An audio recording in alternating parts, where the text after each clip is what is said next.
This is hilarious, and this just shows how like stupid Trump is. He's going to try to claim that since he was president, he has immunity, so that Georgia can't charge him for trying to interfere with the election and calling the Georgia official and asking him to give him votes. Yeah, presidents aren't immune to those kinds of crimes.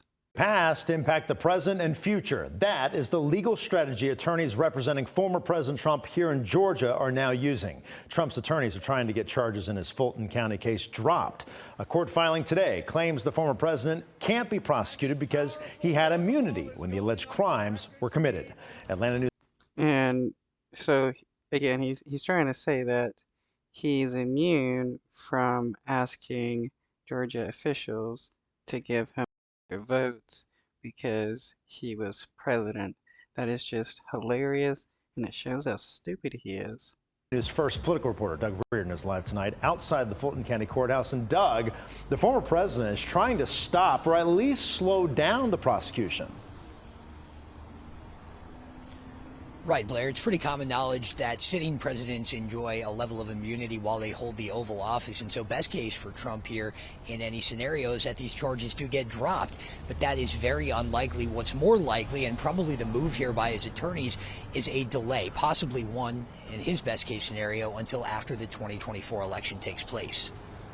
Delay is the name of the game, certainly, for the former president and his lawyers. Clark Cunningham, a constitutional law professor with Georgia State, says enough of a delay could be a godsend for Donald Trump, especially if the trial waits until after the November election. If Trump is elected in November, he can't pardon himself for a state case. He can't tell the district attorney to stop prosecuting.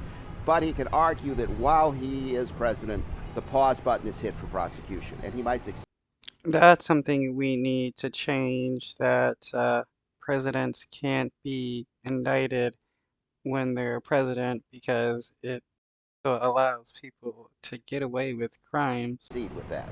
4 motions filed by his Georgia attorneys on Monday could severely delay any trial start date. The most intriguing asks a familiar question. Could Trump enjoy immunity from the Fulton County crimes because he was a sitting president when they were allegedly committed? Trump saying, even if the things I'm alleged to have done are true, even if they happen, I still can't be prosecuted. It's the same question a federal appeals court is mulling right now in his criminal case out of Washington, D.C. Judge Scott McAfee, overseeing the Fulton County indictment, could decide to wait on that decision whenever it comes, but it's not a guarantee. The state of Georgia makes it pretty difficult for a defendant to prevent a case from going to trial by having these issues decided on appeal beforehand. Another one of the motions claims that Trump can't be charged in Georgia with election interference because he already beat similar charges during his second impeachment after the 2020 riots at the U.S. Capitol. Cunningham is skeptical. Yeah, that still doesn't matter whatsoever. This is a state thing. Of that argument, too. Impeachment's not a criminal proceeding.